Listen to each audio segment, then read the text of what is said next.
Inovação, segurança, programação, tecnologia, desenvolvimento. Começa aqui. Let's begin. DevSecOps. DevSecOps. O seu podcast de segurança em tecnologia.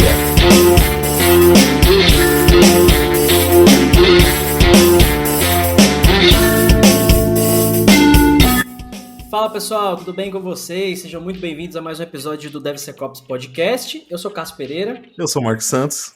Eu sou o Rodrigo Balbino.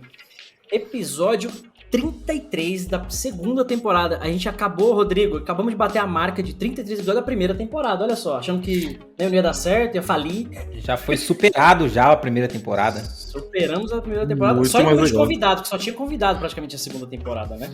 Mas, Sim.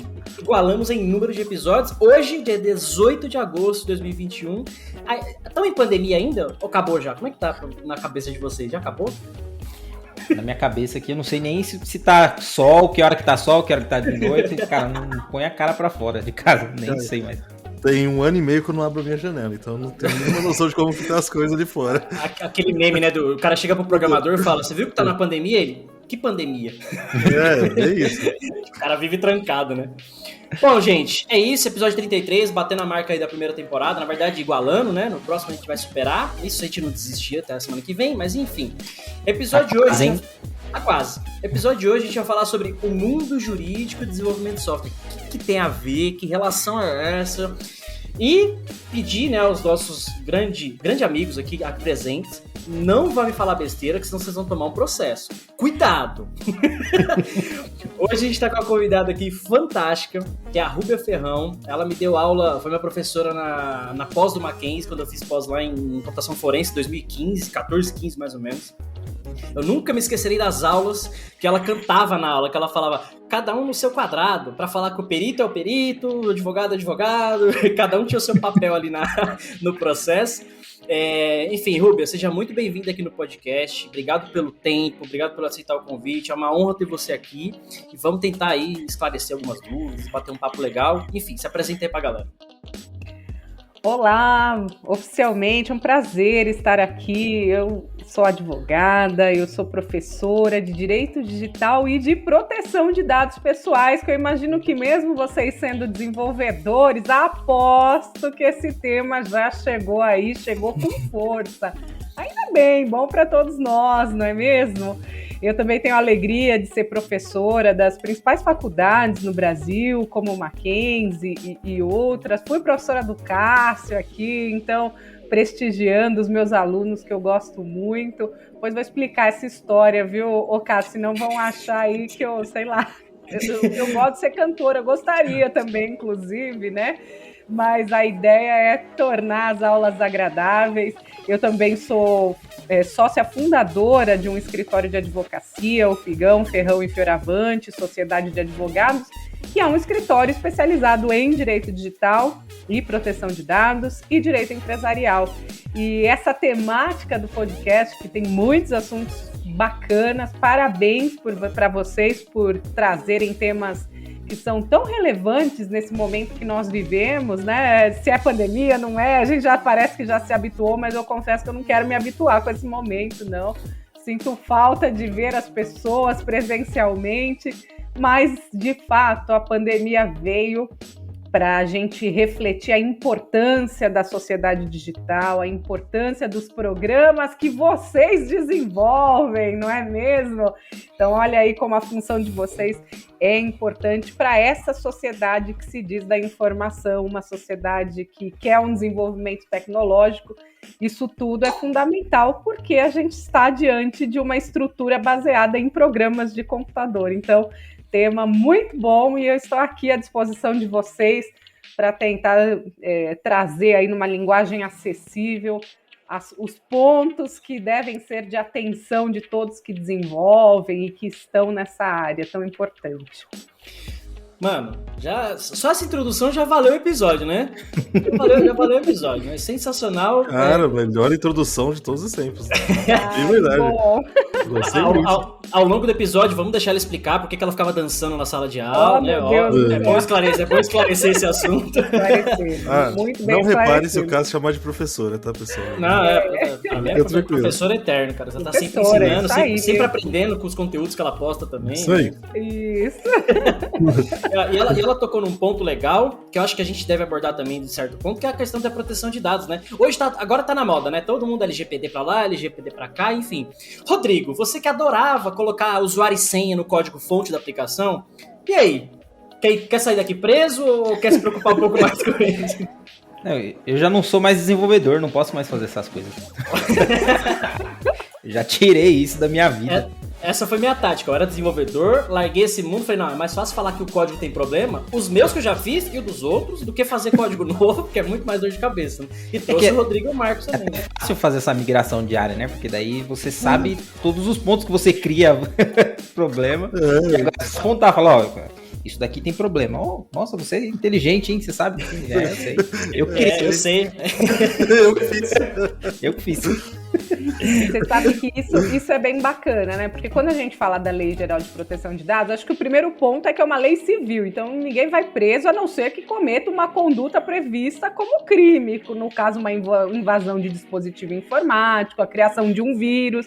Se vocês sabiam que um vírus, né, a criação de um vírus para permitir a invasão de dispositivo é crime? Sabiam disso?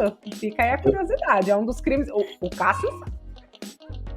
Eu tenho obrigação de saber isso. Tem obrigação de saber isso, né? Mas para os meninos, o Rodrigo, o Marcos, é bom saber que a gente tem condutas que estão relacionadas a esse universo. E muitas vezes que essa programação para fins malignos pode ser crime. Mas a Lei de Proteção de Dados é uma lei civil. Então, na verdade, o descumprimento de uma lei civil vai gerar o quê? Uma indenização ou as penalidades que entraram em vigor no último final de semana, na verdade não no último, no penúltimo, né, 1º de agosto, e a gente está num mês importante, porque vai fazer 3 anos que essa lei foi sancionada, fez, na verdade, em 14 de agosto, fez 3 anos dessa lei que veio ali para trazer elementos básicos. E aí talvez vocês estejam pensando, né, mas poxa, o desenvolvedor, né, qual que é o papel dele em relação à proteção de dados? Acho que a gente tem várias coisas que a gente pode trazer com vínculo disso.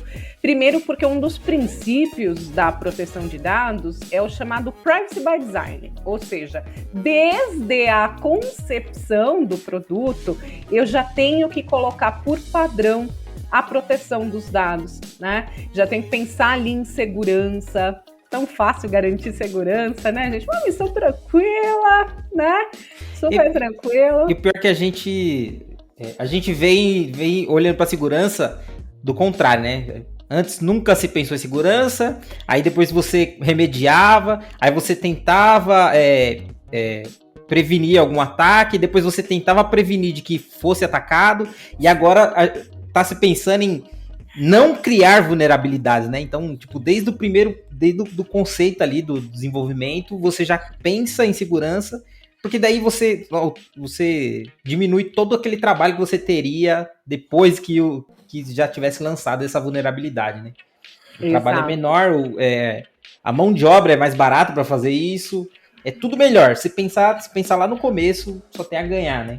E você colocou um ponto importante, porque assim, a prevenção às vezes evita o problema, mas o remediar muitas vezes não tem como resolver. A doença é tão maligna, vamos dizer assim, que já não tem remédio, né? A gente falou do exemplo do vazamento de dados do CPF, né? Porque vazaram os dados do CPF de 250 milhões de brasileiros, mais do que a população viva. Vazou mais CPF do que gente viva. E não tem como remediar isso, porque acabou. Tipo, por mais seguro que as empresas... Tá aí, acabou. Tipo, agora pra remediar isso daí, as pessoas... Ou você acaba com o CPF, não existe mais CPF, agora é uma outra identidade. Não dá pra trocar? Ou você melhora toda a segurança e as pessoas que nascerem a partir de agora, tiverem CPF registrado a partir de agora, pode ser que estejam seguras, né? Pode ser que seja. Mas a questão é que o vazamento, ele sempre haverá esse risco de ele acontecer, uma exposição, né, assim, de dados também vai. Se a gente for parar para pensar, o CPF ele é um tipo de dado que ele é um dado que faz parte da vida pública. A gente apresenta o nosso CPF por aí, não é uma informação confidencial, mas o bom é que o fato de nós termos uma lei de proteção de dados obriga que as empresas, os agentes de tratamento, não necessariamente a empresa, mas a parte relevante vai acabar ficando para as empresas, vamos dizer assim, porque pode ser uma pessoa física também que trate os dados com fim econômico, mas vamos pensar assim, vamos usar os termos da lei, os agentes de tratamento, né? O controlador e o operador. O controlador, o que toma a decisão ali do tratamento, e o operador que realiza o tratamento em nome do controlador, que pode ser uma empresa de desenvolvimento de software, por exemplo, né? Então, eu sou controlador, quero fazer um canal de comunicação aqui com o meu titular. Empresa desenvolvedora, desenvolva aqui, eu vou precisar te passar alguns dados para você colocar aqui o meu encarregado, fazer o canal direto e tal. Então, assim, pode ter esses operadores. Mas fato é que esses agentes de tratamento, agora, já existia essa obrigação antes, mas agora ficou muito explícito que você precisa ter uma origem lícita desses dados. Eu preciso demonstrar quem me passou esses dados. Né? Comprei o CD da Santa Efigênia. Então, comprar o CD da Santa Efigênia já é crime desde sempre, assim, porque pode ter ali informações, né, frutos de crimes, de invasões, então já por si só já tinha uma natureza ilícita. Então a gente começa a ver que as empresas começam a fazer a lição de casa, sabe? Olha, você precisa me dar dados que você garante que foram obtidos de maneira legal, né? E não legal para mim, porque gostei, adoro ver um monte de dado por aí para ficar prospectando meus clientes e tal, mas legal porque está de acordo com a lei. Então, e até nesse aspecto, a segurança, ela virou um pilar obrigatório, porque até o Cássio falou, eu sempre permeei muito esse ambiente de segurança da informação, porque trabalho com direito digital, já vai fazer 18 anos que eu trabalho com isso, né? A gente vai começar muito cedo. Mas o fato é que essas áreas... O que o Marcos tem de idade, o professor já está trabalhando. Tá vendo só? A Ruga não tá na modinha não, né, Ruga? Eu tinha uns 5 anos, mais ou menos, quando eu entrei para essa área, e aí, nossa, né, passa rápido. Mas fato é que antes, no direito digital, essas áreas já eram unidas, porque quando você tem um incidente, que não foi a LGPD que trouxe, incidente de segurança já existe sempre desde existiu. assim que foi inventada os sistemas e tudo, né, desde o bug do milênio, entre outros assuntos que a gente já viu, mas fato é que a Lei de Proteção de Dados uniu oficialmente, porque a segurança passou a ser obrigação legal. Até então, a gente tinha como melhores práticas. Você tem que investir em segurança, porque isso é bom para o negócio, com exceção dos bancos, que tinha a obrigação regulatória. A gente, né, não tinha assim, a obrigação na lei de segurança. Era, de fato, tem com a defesa do consumidor e tudo, enfim, mas não era tão expresso como está na Lei de Proteção de Dados, porque não dá para falar em proteção de dados sem segurança. Então, acho que esse ponto, conhecer já desde o desenvolvimento, que tipo de informação que vai no código-fonte, e você sabe que eu já recebi até umas perguntas interessantes nesse aspecto. Então, quando o titular, quem é o titular? Nós, né? Pessoas físicas que temos dados pessoais, né? Então, querendo ou não. Querendo ou não, pelo menos seu nome você tem, né? Sua idade, seu RG, RG, CPF, enfim, ainda, né? Mas temos lá os nossos dados pessoais. Então, esse titular, ele vai ser um ponto central da Lei de Proteção de Dados que precisa ser protegido. E ele pode fazer ali, exercer os seus direitos e, em alguns contextos, pedir a eliminação dos seus dados. Por exemplo, se ele revoga o consentimento.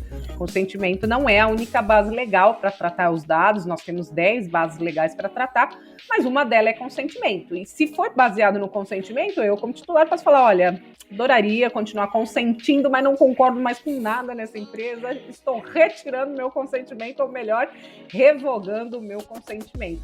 E aí, nesse contexto, a empresa tem que proceder à eliminação. Claro que tem algumas exceções, mas uma discussão muito boa que vem e falou: e os dados que estão no código-fonte do programa? Como que eu elimino isso? E aí eu vou devolver para vocês. É fácil eliminar esses dados do código-fonte?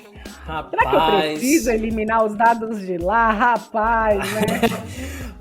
Eu queria puxar 2 pontos, responder essa pergunta da Ruby, é lógico, e puxar um outro ponto que vocês comentaram no começo, que é essa questão do que o Rodrigo falou. A professora trouxe, o Rodrigo falou, o cliente hoje, as empresas hoje têm se preocupado, antes ele ficava remediar, responder um incidente e tal, é a história do shift left, né, colocar a segurança o quanto antes no processo, agora não só a segurança em si, tecnicamente falando, mas também essas questões de compliance, essas questões de preocupação com leis e tudo mais.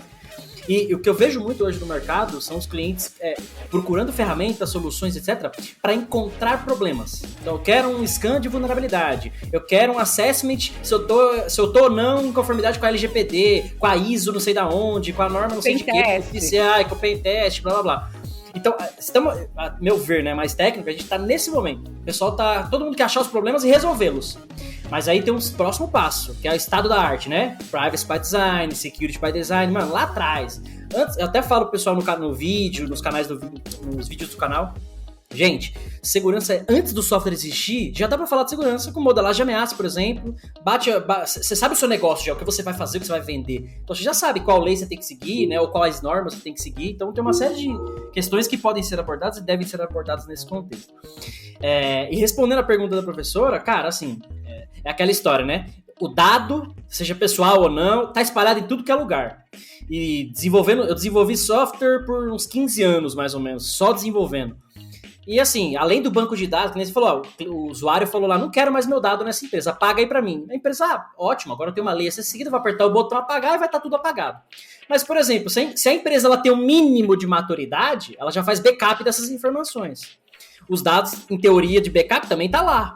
Será que ele restaura o backup para apagar também os dados de lá? Porque se o dia, né, pegou fogo no servidor, precisa restaurar os backups, tá lá os dados de novo. Então, e aí vaza. E o cara tinha falado para apagar, a penalidade da multa, da lei e tudo mais vai ser muito maior, né? Então, tem essas questões a ser levadas em consideração. E no código-fonte, como é o caso do Rodrigo, que adorava botar usuário e senha no código,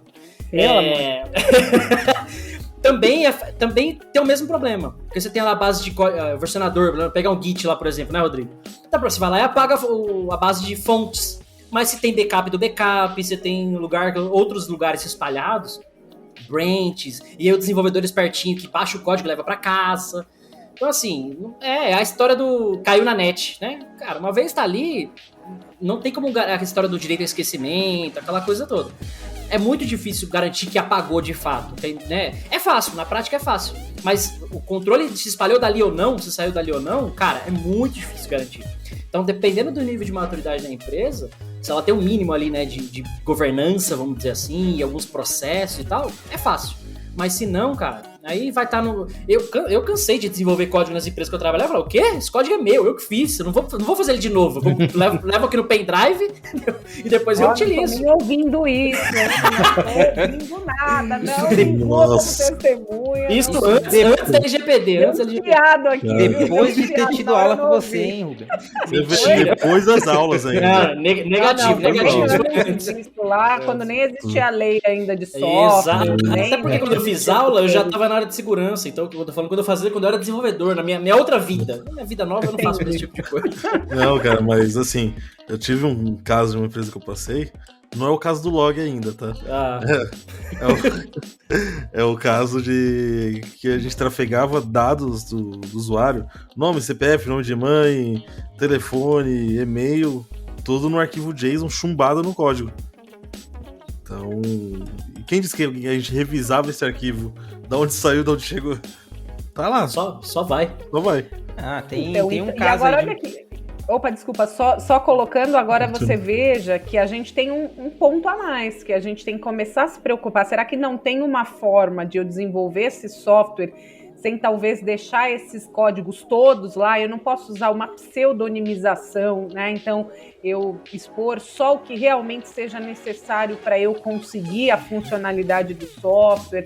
Se eu começar a trabalhar com códigos ao invés dos dados pessoais propriamente dito, isso pode levar a um ponto mais difícil no começo? Pode, mas a dor de cabeça que ele evita no futuro, se eu faço isso e atinge, aí vocês são melhores do que eu para dizer se isso atende ou não atende, se é possível ou se não é possível, mas eu acho que esse que é o momento que nós estamos, em pensar em novas formas, né? Em que a gente pense antes, poxa, será que eu preciso deixar esse banco de dados? Será que o meu desenvolvedor deve levar isso para casa? Será que eu não tenho que ter um ambiente de desenvolvimento controlado, com dados, com banco de dados, e ali, né, ele desenvolve sem conseguir extrair esses dados dali, que seria a sala de guerra, né, o ambiente ideal ali, para, inclusive, entrar em outro ponto que depois a gente vai dizer, que é a propriedade intelectual. Então, ainda que eu não esteja preocupada tão diretamente com a proteção de dados, o meu código-fonte é exatamente a minha propriedade intelectual.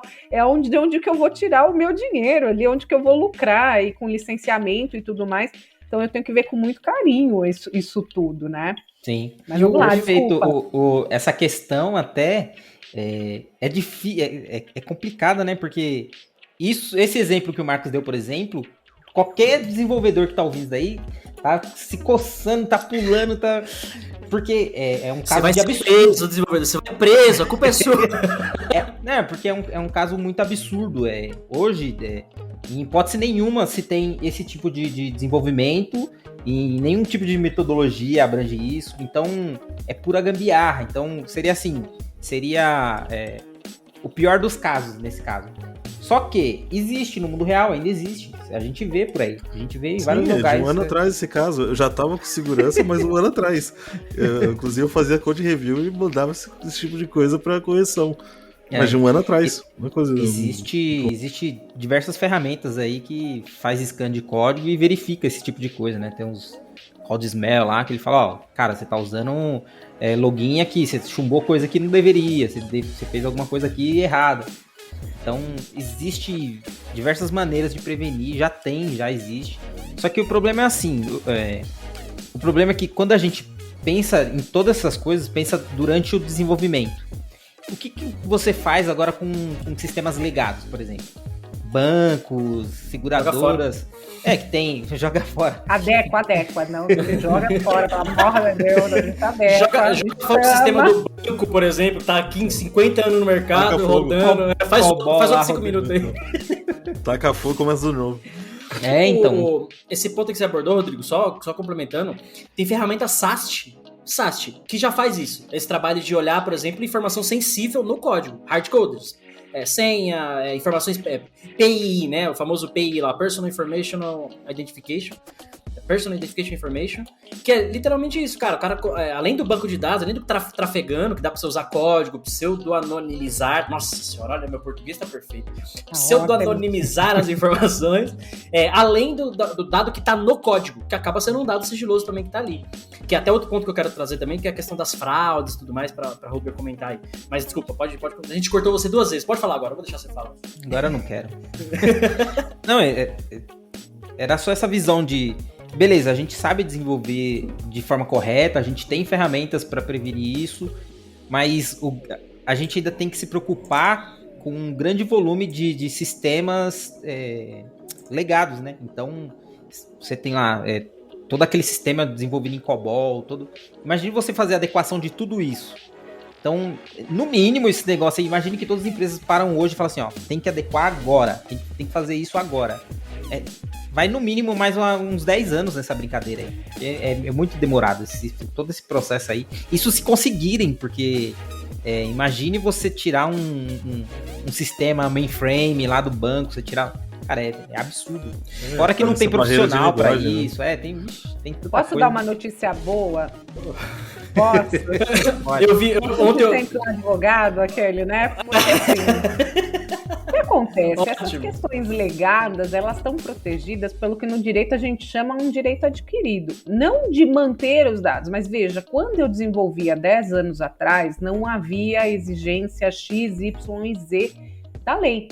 É claro que quando a gente usa a palavra tratamento de dados, tratamento comporta muitos verbos. Qualquer verbo que você pensar de coisas que você pode fazer com um dado se aplica em tratamento. Então, mais um termo aí que a gente está aprendendo, tratamento, né? Boa. Por quê? Porque é coletar, é armazenar. Então, veja, armazenar, tá? Então, se eu estou armazenando hoje, eu estou tratando hoje uma coisa que eu coletei lá atrás, eu desenvolvi lá atrás. Então, ó, desenvolver está lá no passado, foi no passado que eu desenvolvi. Mas está em uso hoje, está processando a minha operação hoje. Então, eu aplico a lei? Com certeza. Mas, se eu conseguir demonstrar que eu tenho questões técnicas, que o estado da arte, como muito bem colocou o Cássio, ele ainda não está suficientemente robusto para que eu sane de forma a não prejudicar a minha operação. Enfim, eu acho que o ponto aqui é que uma hora essa história tem que começar. Então, se a gente começa a pensar também daqui para frente, então desses novos sistemas que a gente está tratando e aquilo que está, vamos dizer assim, mais ostensivo e que de fato pode representar um risco. Claro, a gente está falando de código-fonte, mas vamos combinar, né, gente? O código-fonte, ele tá bem guardadinho, porque ele tem que estar bem escondido. Não tá guardadinho? Tá bem exposto? Adoraria que tivesse, mas... Ai, senhor, tô falando, olha aí, tá vendo? O código-fonte tá lá, guardado as 7 chaves. As 7 chaves. Aquela história, como é o motor do carro? Tá ali guardadinho o motor do carro, mas qualquer um vai lá e com trabalho e dedicação, você vai lá e abre. Código-fonte da aplicação é a mesma coisa, com dedicação e trabalho, você vai lá e abre. Então... E ali que pode ter um incidente, é isso? Então... Também. Porque aí os caras que nem o Rodrigo que põe o usuário e senha lá, vai estar lá. É porque assim, né? A maioria dos ataques, né? O cara ataca o software, mas o software é só o meio. Porque o dado, de fato, está no banco de dados. O banco de dados ele é um recurso mais protegido.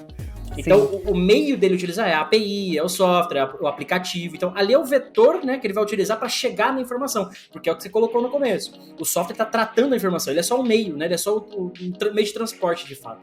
Mas, por isso que ali é o vetor de ataque principal, mas o fonte ele está protegido de certo modo, bem protegido, mas é possivelmente ser acessado, né? Não tem como proteger 100%. É possível, né? Basta conhecer.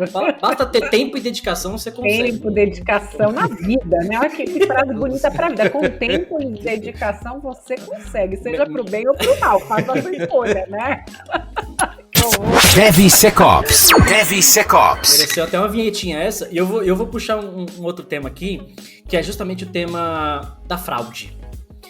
Eu trabalhei em algumas empresas, para não falar os nomes, vai no LinkedIn, procura lá, pessoal. Mas eu trabalhei em algumas empresas que sofria com muita fraude interna.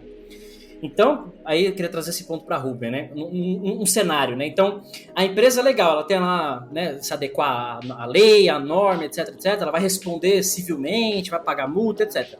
Mas e quando ela identifica, na forense, por exemplo, que foi, e era o caso, né? Lá eu tinha que investigar o cara que trabalhava do meu lado, né? Porque ele estava vazando informação, enfim.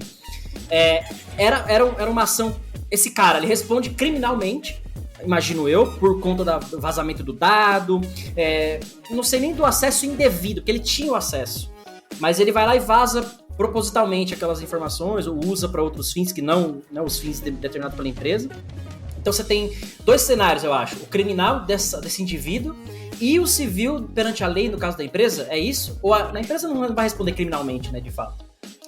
Vamos entender. Então, de fato, a empresa ela tem que cuidar da sua própria casa, né? Ela responde objetivamente por aquilo que o seu empregado faz. Nesse contexto que você colocou, a gente tem vários tipos de fraudes, né? Nós temos fraudes patrimoniais, então que pode passar até por um furto, então a pessoa desvia equipamentos. Já tive caso que a empresa não tinha tantos controles e a pessoa conseguia desviar equipamentos mesmo. O Marcos chutou a porta da empresa que ele trabalhava para levar o notebook embora. Ó, calúnia é crime, Marcos. É verdade, mas é verdade mesmo. Eu estourei a porta, quebrei a maçaneta lá pra pegar o notebook. Ela vai desistir da gravação, mano. Cuidado. Mas o notebook era meu. Não, mas tem que deixar claro que o notebook era meu, comprado por mim, e eu tinha nota fiscal. Só que me trancaram... Eita. A empresa te trancou pra fora, não queria pagar o salário e falou, não volta mais aqui. Não pagaram nada, tô até hoje me devendo. E ainda ficar retendo minha carteira de trabalho por 6 meses. 6 meses depois eu recuperei. Você só queria o seu notebook, então só queria meu notebook. Foi legítima Foi defesa. Foi legítima defesa. Legítima defesa do patrimônio ainda. Foi caro o notebook na época. Ai, gente, eu até esqueci o que eu tava falando, mas lembrei. Então, assim, a gente tem as fraudes, né, patrimoniais, mas nós temos a figura do insider. Então, Esse. é aquele cara que muitas vezes está desviando informações internas para munir os seus concorrentes, para usar em proveito próprio para uma outra empresa que ele esteja constituindo. Às vezes ele tem uma atividade paralela, e eu já trabalhei em muitos Cássio, casos deu ruim. assim também, né? Então, sabe como que é? A pessoa, ele é desenvolvedor, aí ele desenvolve aquele para a empresa, mas ele usa ele licencia no paralelo também aquele software, né? E aí vem um ponto, Cássio, meninos e todos os desenvolvedores aí que nos assistem, a gente precisa ir colocando nesse código-fonte as pegadas, né? Então, não só menções à própria marca da empresa, por exemplo, mas também códigos que sejam códigos que não sejam tão latentes, porque se você vai colocar a marca, tem gente que copia e cola, tem aluno que é assim, né? Não é o caso do Cássio, mas tem aluno que assim, vai pegar no Google do jeito que está no Google, ele vai copiar e colar para outro lugar, e às vezes é o nome até de outro aluno, né? Aí você fala, peraí, esse aluno não é meu aluno, né?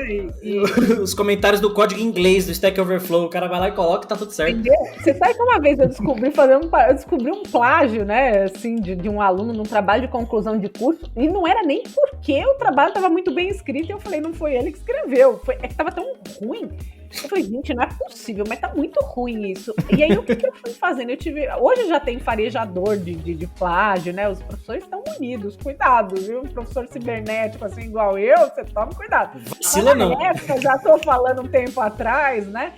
Eu tive a coragem ainda de pegar e copiar trechos, de jogar no Google, e vinha idêntico, assim. Aí eu falava, aqui você tirou daqui, aqui você tirou. Eu falei, não, eu vou perder tempo, mas eu vou fazer isso, né? Vai esfregar na cara. Então, assim, às vezes o cara copia e cola do jeito como tá, mas tem gente que vai ter essa cautela. Então, também você ter ali outras formas de ter essas pegadas no código-fonte, para quê? Para que a gente tenha como demonstrar a contrafação, né? A violação de direitos autorais de programa de computador. Então, que aquela cópia é uma cópia que não é só é uma adaptação, que é o plágio, né? O plágio é aquela cópia escondidinha. Você tenta fazer um puxadinho aqui, Muda o logo. Muda o logo. Faz a coisa, muda o parágrafo. Fazer isso não dá pra fazer esse paralelo, né? Às vezes pega o trabalho do amigo, quer mudar a ordem, vai falar por quê, troca por causa, né? Você troca ali umas palavras, né? Sinônimos, tá tudo certo, né? Tá tudo igual. Eu acho que com fonte é bem fácil, né? Porque cada desenvolvedor pensa de uma forma e você consegue ver, você bate o olho e você sabe quem que fez, pelo estilo de codificação que a pessoa faz. Olha, então, que coisa. Se você compara a fonte, você consegue... Se ele tiver parecido, você já sabe que já Eu sabe vi que é um- plágio. Não, cara, muita Eu vi um paper de análise... fugiu a palavra, talvez o professor me ajude. Quando, por exemplo, você analisa a pessoa pelo jeito que ela escreve, alguns traços, fugiu a palavra. Comportamento. Comportamento, alguma coisa Da assim, mas... letra. Mas eu esqueci também. o cara tava fazendo... o paper era sobre análise biológica, sei lá, não lembro a palavra, pelo código do cara. O jeito, a lógica que ele tinha no código, o tipo de personalidade que o cara tinha. Então, o tanto que o código fala nesse nível, né? Porque é o que o Rodrigo colocou e que o professor tá colocando. Tem um episódio lá no Silicon Valley que o cara tem uma namorada e briga com ela porque ela coloca tab, né? E o espaço. Ele não quer namorar com ela porque ela usa espaço e ele usa tab. Então, é que esse ela nível. usava 2 espaços e ele tava com tab. Na hora de compilar, Muito o tab bom. economiza espaço. Acontece, né? Coisa da sociedade moderna. Enfim, é igual quando eu falo que a gente tem que tomar cuidado com essa linguagem escrita, porque a pessoa não sabe a intenção. E para o direito, o dolo, que é a intenção, né? A conduta intencional, você precisa saber, assim, a própria tonalidade da fala, por exemplo, nos crimes contra a honra. Você sabe se falar, isso é tão bobo. Você sabe que eu tô brincando, porque todo o meu conjunto de expressão indica que eu estou fazendo uma brincadeira. Agora, se eu escrevo você é bobo, claro que aqui eu tô sendo, né, mais leve, né? Mas às vezes, vocês não passaram por situações que a pessoa fala, mas você está me ofendendo. Aí você volta, né? Você lê, mas fala, mas peraí. Aí você vai ver e fala, não, mas é porque você pôs tudo em letra maiúscula e letra Para de maiúscula gritar. você tá gritando. E às vezes a pessoa só tá com o caps lock ligado e nem percebeu, porque escreveu rápido. Então, assim, são coisas que isso é interessante que você fala, né? Porque às vezes é isso, a pessoa tem um jeito de interpretar aquela situação e é toque também, né? Sei lá, às vezes, não, eu não consigo com 2 espaços, lá nem consigo visualizar muito, mas imagino que para quem tem ali, talvez, né, uma metodologia, sei lá o que a gente chama, isso possa fazer a diferença. Mas fato é que a proteção da propriedade intelectual, então a gente já falou de segurança da informação, proteção de dados, eu separei a questão da propriedade intelectual para meio que a gente fechar essa trilogia, né? Do que é relevante para um desenvolvedor, porque eu acho que se você pensa em segurança, para você fechar ali, seja a proteção da propriedade, dos dados, ou do patrimônio mesmo, daquilo que pode gerar uma fraude, você já está com meio caminho andado, né? Pensar na proteção de dados e auxiliar no desenvolvimento de ferramentas que deem acesso para o titular, ele consiga ter acesso aos seus dados, ele consiga corrigir os seus dados, estabelecer esse canal de comunicação e, principalmente, minimizar dados. É claro que a gente está na era do Big Data, mas Big Data, ele é um conceito muito próprio de atividades de Big Data, e muitas vezes a gente vai ver que o cliente tem um monte de dados que ele não precisa, porque ele não faz Big Data, né? Não é ali uma situação, né, de tratamento para trazer ali uma solução. Não, é simplesmente porque, como eu já ouvi de algum cliente, doutora Rubem, é mais difícil eliminar do que manter. Hoje está barato manter dados. E quando você elimina, às vezes você tem um problema de incidente, porque você não eliminou direito. Eliminar é um tratamento de dados. Então, por mais que você está se livrando, você está tratando dados. É aquela coisa, eu eliminei e joguei na lixeira um projeto confidencial que tinha dados, ou usa currículo para fazer rascunho, sabe essas coisas? Então, a gente tem que tomar cuidado, eu tenho que eliminar direito isso, tá certo? Então, a gente tem essa questão da proteção de dados e a gente está falando da propriedade intelectual. E cuidar da sua propriedade intelectual exige muitas coisas, desde você se preparar antes para combater a violação da pirataria e tudo mais. E isso vai desde você pensar em fidelizar esse programa, vocês devem saber disso, porque são especializados, e porque o caso foi meu aluno, você não precisa registrar o software, né? Você precisa registrar marca. Marca, você só ganha a proteção da marca após o registro. Mas propriedade intelectual decorrente de programa de computador, o registro não é obrigatório, mas é fundamental, porque se eu tenho o registro, eu simplesmente junto o meu certificado de registro do software e passar bem, aquele software é meu até a prova em contrário. Agora, se eu não tenho, eu tenho um passo antes. Às vezes eu estou querendo discutir a fraude, eu tenho um passo antes para discutir que aquele software é meu, né? E o que o fraudado é o dele, que o pirateado é o dele. Inclusive eu tô fazendo um curso recente para uma certificação. Eles mencionam que nos Estados Unidos, diferente do Brasil, é permitido você fazer patentear. Você pode patentear um algoritmo. Porque no Brasil, que você acabou de colocar, você não consegue nem fazer isso. Você fazer o registro de marca e tal. Mas nos Estados Unidos, você pode patentear um algoritmo. Então ninguém pode usar aquele código. Aí ficaria mais fácil, né? Você falar, isso aqui é meu, ninguém pode usar, né? Até que prove o contrário, enfim. Essa questão. Porque a propriedade intelectual, professora, ela acaba sendo. O código ele é um ativo da empresa, né? Naturalmente. Né? Exato. Um ativo hoje, na sociedade da informação, a gente tem empresa que não vale mais nada. Valioso. Daria vários exemplos aqui, né? Que o que vale é o código. O que vale efetivamente é saber fazer aquilo que faz, né? Então, se você for olhar os bens da empresa mesmo, vai, sei lá, valer ali alguns R$1.000 de propriedade, mas o que vale é o capital intelectual, tá certo? Saber... Não, pode colocar, desculpa. Então, saber resolver aquela dor do mercado via software é isso que vai agregar valor. E eu diria para vocês, inclusive que a gente falou de perícia forense, porque né, nós tivemos aulas disso, hoje uma profissão que está muito quente são peritos que saibam avaliar o valor econômico de um software que não está à venda, porque o que a gente vende é a licença do software, mas não é o código-fonte em si, não é o software. Então, qual o valor daquele software para uma determinada empresa que está querendo participar ali de uma rodada de investimentos e ela quer dizer quanto que aquilo vale, né? Então, hoje a gente já tem profissionais poucos, então uma área boa aí, dica de mercado, né?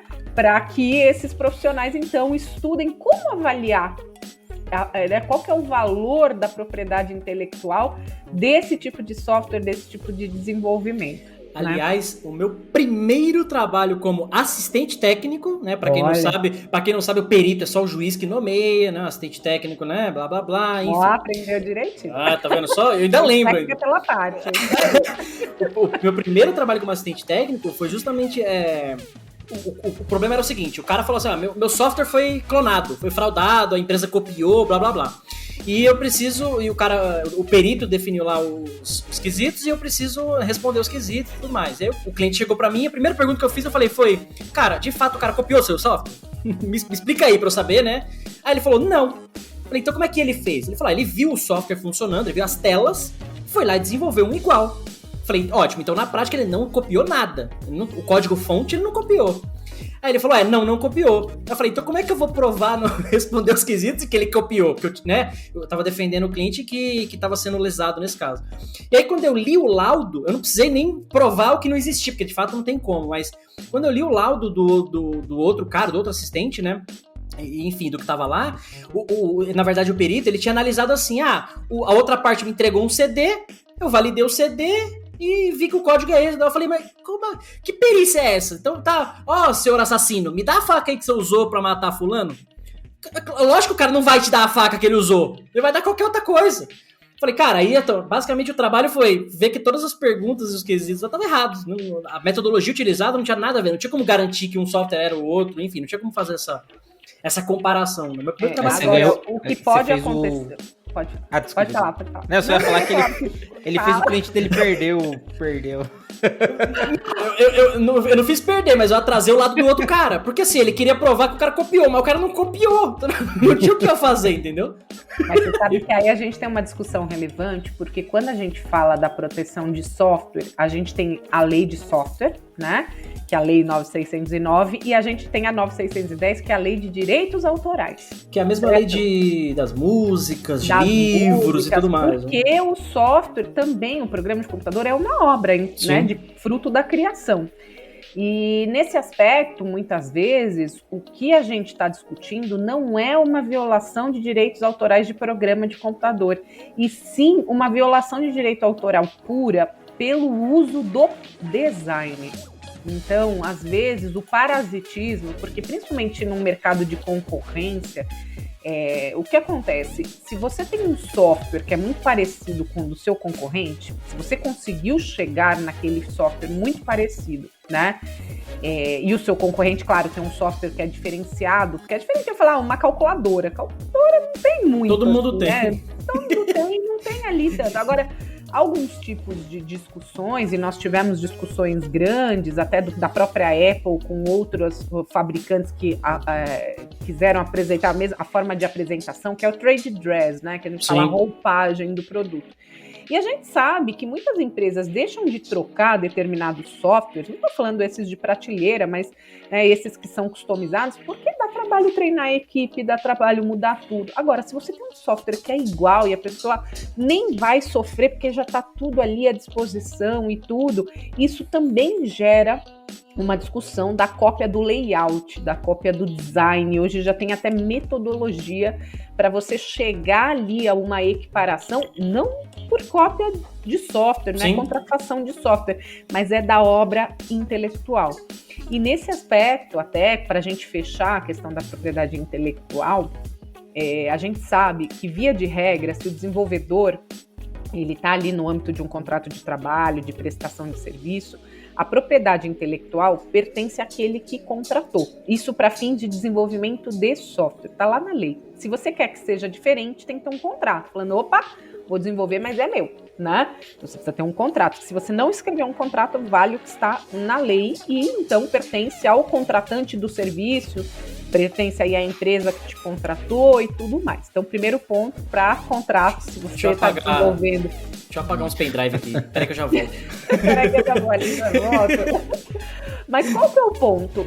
Quando a gente fala do direito autoral puro, a gente tem que ter os instrumentos de cessão de direitos, porque muitas vezes o funcionário, quando ele está desenvolvendo, ele vai desenvolver um desenho, né? Ali para a imagem, que não é bem o próprio. E muitas vezes pode cometer uma violação aí também, porque pega a imagem de banco de dados que ele até é free, mas é free para uso doméstico, não free para uso comercial, e aí usa imagem. E, gente, é muito sério isso, porque imagem tem o direito autoral do fotógrafo, né?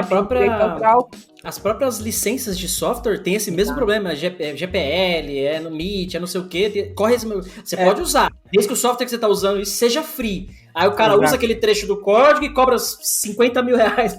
Essa questão de imagem, ela é tão forte que você viu aquela série do Netflix lá, Máfia dos Tigres? O cara, ele criava tigre, aí tinha uma outra mulher também que criava, eles ficavam brigando, e o cara tentou matar ela, tentou fazer um monte de coisa. E ela... Enfim, não gosto de mais. É interessante, é legal. É interessante. E é de verdade o que acontece. E daí dá mó rola, a mulher tenta processar o cara várias vezes e não consegue. Aí o advogado teve uma sacada que o cara, pra zoar a mulher, ele pegava umas fotos dela e ficava fazendo montagem. E daí ele ganhou direito autoral da imagem. Tipo, ele não conseguiu ganhar por tentativa de assassinato. Mano, ele tinha tanta ganhou coisa. Por direitos autorais. Ele ganhou por direitos autorais. Mas você sabe que nos Estados Unidos, principalmente, essa discussão de direito autoral é muito forte, porque é um país que tem um peso mais liberal em termos da cultura de negócio, né? Uma autonomia maior, privada, de negócio mesmo. E eles valorizam muito. Porque, gente, vocês sabem quanto que não se investe em desenvolvimento, né? A gente fala aí, você desenvolveu um programa, é muito envolvido. E, assim, quando você tem a sacada de ter efetivamente um software que ele é diferenciado e que ele resolve, enfim, ele passa a ser objeto de desejo e aí todo mundo começa a querer copiar aquilo, né? E é muito caro, né, para desenvolver. Até colocando um parêntese, vocês estão ouvindo a gente aí, lá no episódio 29, né, agora na segunda temporada, que a gente gravou com o Yuri Diógenes, que trabalha na Microsoft, no time do Azure. Ele trouxe um caso desse, que ele escreve livros e tudo mais, e ele escreveu pro Brasil e tal, e aí, num grupo de faculdades de segurança da informação, o professor estava compartilhando o PDF do livro dele. E aí um dos alunos, que fique claro, o professor não era eu, tá, Marcos? Antes que você faça muito piadinha. Muito menos eu. Droga. Era uma professora de direito. Aí um aluno conhecia já o Yuri e tal, e levou pra ele a questão. E aí ele foi falar com o professor falou, não, eu tô só disseminando conhecimento. Ele falou, não, você tá pirateando meu livro, é isso que você tá fazendo. E o livro, cara, sei lá, $40, $50, enfim, não é o preço da discussão, mas assim, tá errado, né? E a cultura nossa brasileira, ou né, boa parte, vamos dizer assim, eu tô compartilhando, tá tudo certo e tal. É pro bem, né? É pro bem. Aluno, o que o Yuri fez? Parei de escrever livro pro Brasil, né? Só escrevo em inglês aqui pros Estados Unidos e, enfim, tá tudo certo. Perdemos, não, ele continua escrevendo, agora precisa saber inglês, mas perdemos um bom material em português. Exatamente. Uma disseminação. Por conta de problemas de cultura, né? Se é que podemos dizer sobre assim, né? Falar dessa forma. Mas todo mundo sofre, sabe que assim, quando um curso online que eu ministro foi pirateado, eu falei, gente, eu tô sendo pirateado. Eu falei, isso é sinônimo que aqui tá bom, nem né? pirateando, mas eu confesso pra você que eu trabalho muito com combate à pirataria, né? E quando eu me vi pirateada, eu fiquei super triste, porque eu falei, gente, como assim? Como assim? Minha aula, estão me pirateando. O curso custava X e o pirata custava menos mais de 70%. Aí você fala, gente, é triste ser pirateado, viu? Permitiu acesso às classes mais pobres. Poderia ter gratuito, não precisava comprar pela versão pirata, né? Tá bom, mas não nessa, porque senão quem tá disposto a pagar vai falar, mas eu tenho aqui, né, piratear. É a mesma coisa de marca, né? De Sim. roupa, que você fala, a ideia de se ter uma marca de grife é a exclusividade. Aí você vai lá na 25 de março, poxa, mas tá mesmo, né? O jacarezinho às vezes tá lá. Torto lá, o jacarezinho. Tá tortinho ali. O jacaré vira tartaruga. E aí? Então, assim, é uma discussão difícil, gente, porque, assim, claro, o acesso à informação, o acesso à educação é um direito, mas não pode ser a qualquer custo, né? A gente tem educação de altíssima qualidade gratuita, principalmente nesse pandemia, não vou nem falar queria falar pós-pandemia, mas não tá ainda Estamos pós. durante ainda. Durante a pandemia, gente, explodiu. A gente tem live de tudo quanto é coisa, né? Olha aqui, conteúdo gratuito, né? Que a gente tem. Eu penso, muita gente cedeu ali os livros, ficaram abertos na internet, muitas palestras, enfim, acessíveis. Então, assim, tem conteúdo, né, gente? Então, a pessoa que quer estudar, ela vai conseguir. De outros meios. Principalmente né? na nossa área de TI, é o que mais tem Exato. conteúdo. Acho que a pessoa consegue fazer tudo, ele consegue ser até, sei lá, perito naquela área só com coisa gratuita só. Não precisa piratear. Tem uns repositórios do Git, no GitHub públicos, de todo o material de graduação de ciência da computação, por exemplo, de faculdades de fora. Então, tá todo o material lá disponível pela própria faculdade, disponibilizado bonitinho, você pega lá e estuda. A MIT diploma, tem um open course lá de ciência da computação. Tem tudo isso, cara. Olha lá, vocês podiam fazer um episódio só dando dicas aí de conteúdo de qualidade, né, para o pessoal que quer estudar. Eu faço isso também com os meus alunos, a gente indica, eu faço, né, nas minhas redes, eu faço meus vídeos sobre os temas e tudo. Então, assim, a gente vai fazendo a parte, mas a gente também não pode misturar, porque senão eu espanto a iniciativa, né, o desenvolvimento tecnológico. Tem que valer a pena desenvolver, né? Tem que valer a pena ter determinadas atividades. Então, essa questão social, ela tem que ser feita no ambiente correto. Então, é super louvável. E geralmente as empresas têm frentes sociais, mas não pode ser, né, o Robin Hood, vamos dizer assim, né? Então já não tira pode misturar aqui, as coisas. software livre para todo mundo e tal, não sei o quê. Porque senão eu vou espantar. Poxa, eu vou ficar minha vida. Vocês mesmo falaram, nem saio daqui, não sei nem se tá chovendo, se tá calor, fico aqui desenvolvendo em tempo integral e não sei o quê. E aí, né? Então, tem que valer a pena para todo mundo. E você sabe que essa discussão é uma discussão do autor, de um modo geral, não do desenvolvedor, mas também do desenvolvedor, mas do autor. Porque às vezes você fala, poxa, para quem já escreveu livro, já escreveu texto, sabe que quanto é difícil, às vezes, você, principalmente quem tem obra de arte, vamos pensar, né, nessa inspiração.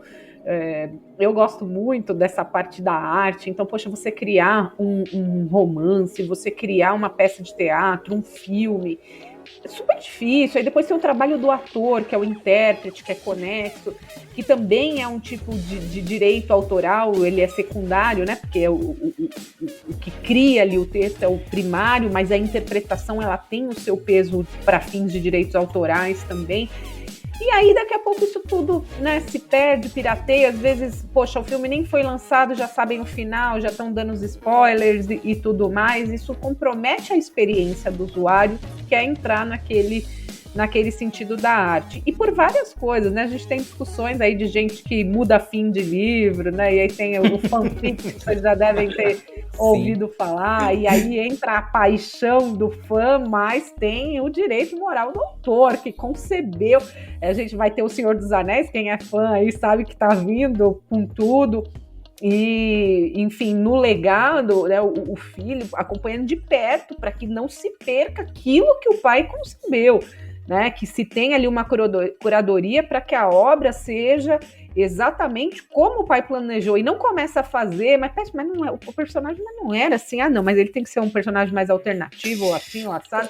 E não é o que foi concebido para aquela situação, né? Ô, Robert, dá para falar que o desenvolvedor, então, ele seria esse ator pensando que a propriedade do código é da empresa, o autor, e o desenvolvedor é o cara que tá atuando, ele tá criando aquilo, mas ele é um secundário. Faz sentido? Mais ou menos, porque assim, é como se o desenvolvedor, nesse contexto já pré-concebido, ele cede já o direito dele. Ele não vai ganhar nada, é o seu salário e sai daqui. A não ser que ele consiga colocar em contrato que a forma não é essa, mas o mercado não é assim, né, Cássio? Tá. Não sei se infelizmente ou felizmente, aí eu vou deixar para vocês avaliar. Mas você tem ali o preço do seu salário e você vende essa força de trabalho, mas quem vai explorar economicamente, né, os direitos autorais ali vai ser a empresa licensante. E tem que ser assim, Cássio, porque senão isso geraria ali muita... Imagina, porque quando a gente pega direitos autorais, autor é pessoa física, né? Então, o autor de uma obra é pessoa física. E aí, imagina, licenciar, a gente já tem esse tipo, um pouco dessa discussão, que às vezes, né, assim, a pessoa que é sozinha, o cara licenciou, fez o contrato com a empresa que era detentora dos direitos, aí vem alguém e fala, não, o dublador, fala, opa, mas peraí, vocês estão vindo, gente? Vocês não vestem cada É verdade, cara. E aí o cara, não, mas peraí, não me pagou os direitos, reexibiu. E cada um vai puxar ali para o seu lado. Mas e a estabilidade do mercado? Que também a gente precisa, né? Ter um pouco de segurança jurídica ali. Então, essa parte da propriedade intelectual é uma parte bem interessante também. Aí, desenvolvedor, então você não é nada. Você não é Não, ninguém. é Você só... cara, não falei isso. Você só serve sentar na cadeira e trabalhar. O nosso contrato é o famoso leio e concordo, né? Exatamente. Ficou lá. Li, aceitou. Não leio e concordo. Ou então, não concordo. Tá bom, vá para o mercado de trabalho, né? E aí você não vai pro... O mercado tá Não, mas você dinâmico. pode ver como uma coisa, seja empreendedor, monte a sua própria, né, empresa. Cria o seu software e vende a Beleza. licença. Aliás, você vai ter propriedade intelectual e vai lucrar com isso. É simples Ou assim. Exato, é todo pague o mundo desenvolvedor para desenvolver um software para você. Aí você que vai começar a explorar Exatamente. o mercado. Diz que o jogo virou, não é mesmo?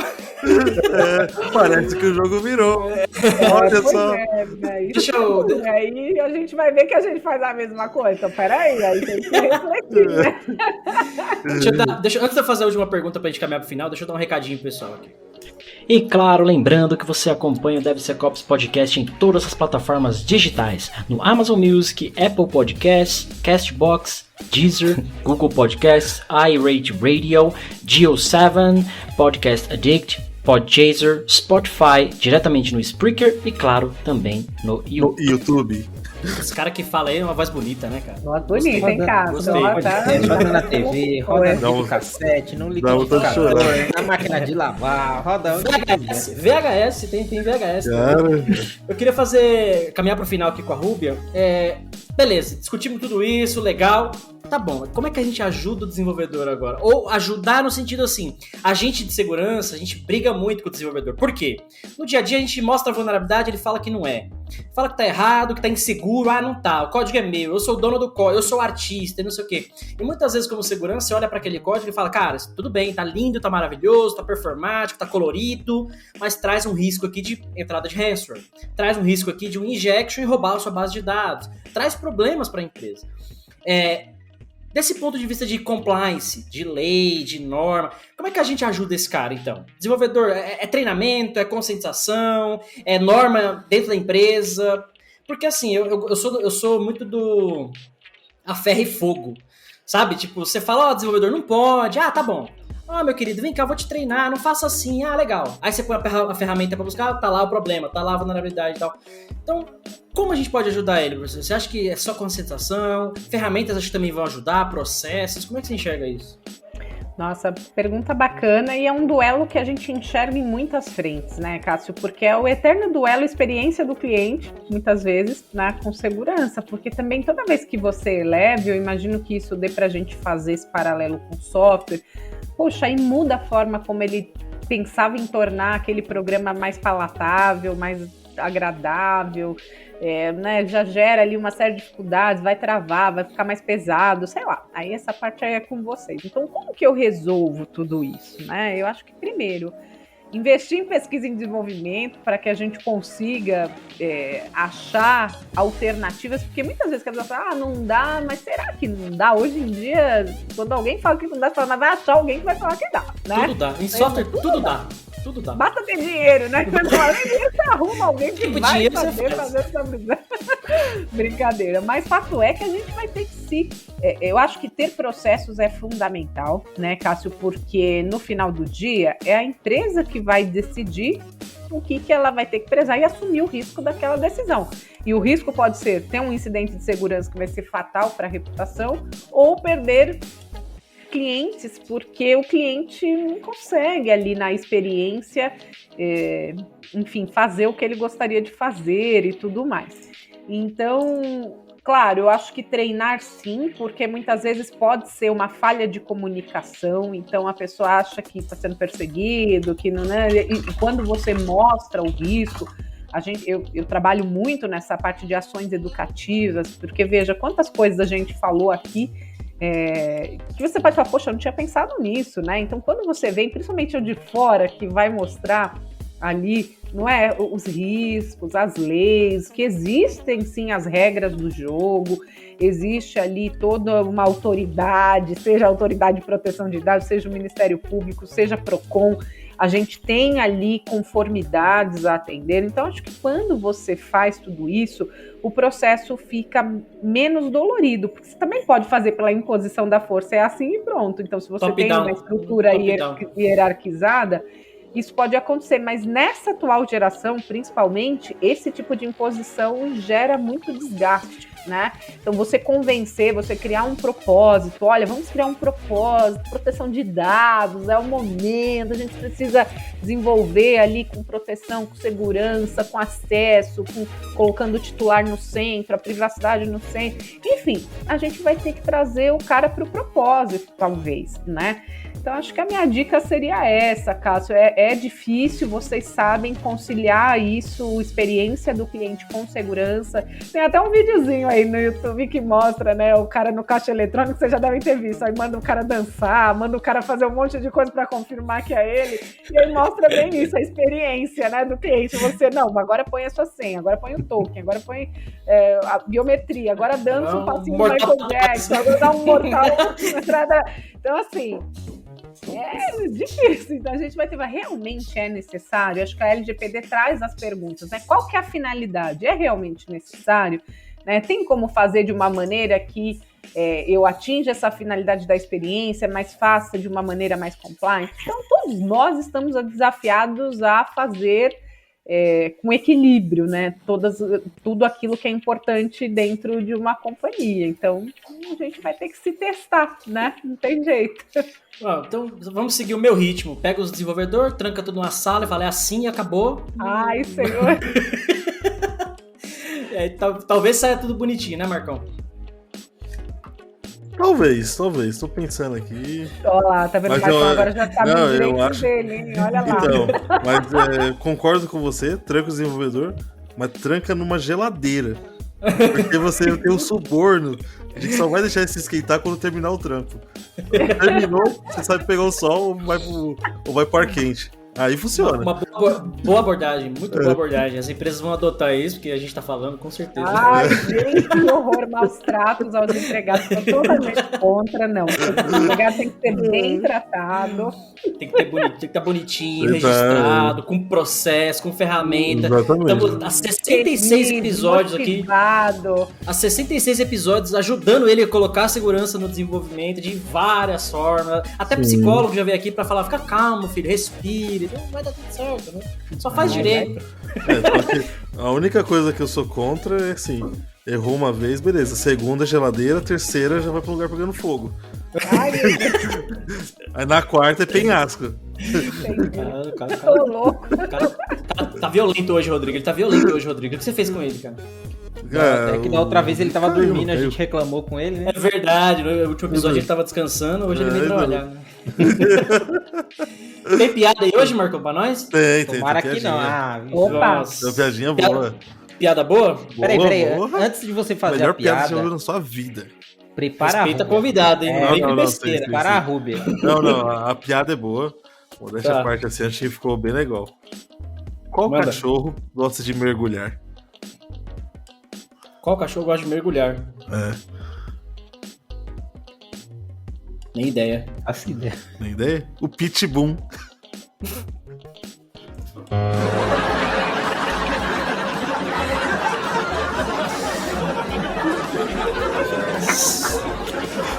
Foi boa. Olha, já tivemos piores. Foi boa. Já tivemos piores, cara. Eu até preparei uma curtinha, porque eu falei, vai que é ruim, mas foi boa, mas eu vou soltar a minha também. Vai lá. O cara tinha um PlayStation 4, trocou por um PlayStation 5. Qual é o nome da banda? Trocou de play.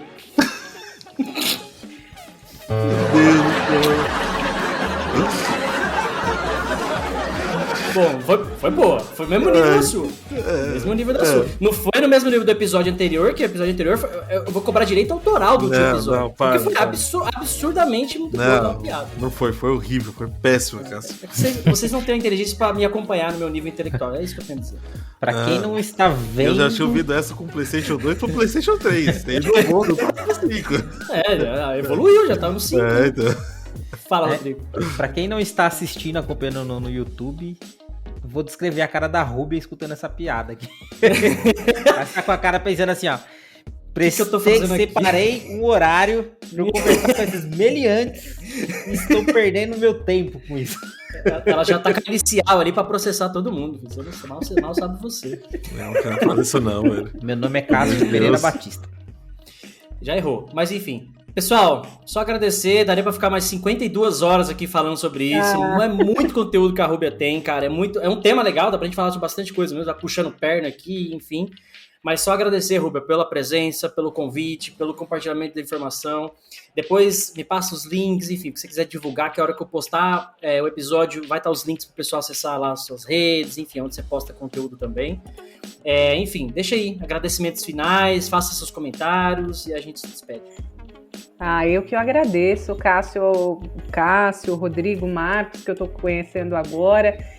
Para mim, enquanto professora, eu acho que é muito gratificante você ver os alunos pegando a mensagem, reproduzindo, que eu costumo dizer que conhecimento é como se fosse uma semente. Você não pode, se você deixar aí na rua, ela vai morrer e não vai virar nada. Agora, se você pôr na terra, ela floresce, ela dá frutos como você, e ela sai fazendo novos frutos. Então, eu acho que essa mensagem, quando a gente divulga e de forma acessível, a gente não morre nunca, né? A gente fica aí e é isso. E quantas pessoas às vezes estão assistindo, vão ter ideias, vão pensar em coisas que eles possam empreender ou desenvolver ou sei lá o quê. E acho que se a gente faz essa diferença na vida de alguém, já é aí uma recompensa muito grande. Então, parabéns pelo trabalho, desejo sucesso a todos vocês. E vamos, porque olha, o nosso mercado está muito bom, viu, gente? A gente está no momento certo, desenvolvimento, programa, direito digital, proteção de dados, tudo isso gera, acho que a gente tem que ver como oportunidades. Acho que esse que é o ponto, né? Tem gente que vê ali como dificuldades e a gente tem que ver como oportunidades. Então, saber tirar o melhor que toda essa discussão, seja a própria pandemia, que já é tão triste, mas tentar tirar ali, se é que é possível, né? Claro, respeitados todo o entorno disso tudo, mas aproveitar que a pandemia veio para fomentar esse desenvolvimento, fomentar ali o acesso à informação, o acesso à digitalização. Tudo isso também tem o lado bom. Então, acho que o nosso desafio é sempre tentar enxergar o lado bom das coisas, não é mesmo? Quer esclarecer as danças na sala? Opa! É verdade, quero saber disso. Olha, o pessoal ficou curioso, né? Eu sei como é, mas não é que o pessoal entende. É o seguinte, para marcar, olha, você tá vendo? Eu falava para eles o seguinte, que quando a gente fala na perícia forense, é muito comum, e isso tem acontecido na LGPD também. Às vezes, o advogado quer falar da parte de segurança da informação, que seja de desenvolvimento, ou então o pessoal da segurança da informação, desenvolvimento, acha que porque leu a lei de proteção de dados já pode dar uma consultoria em proteção de dados.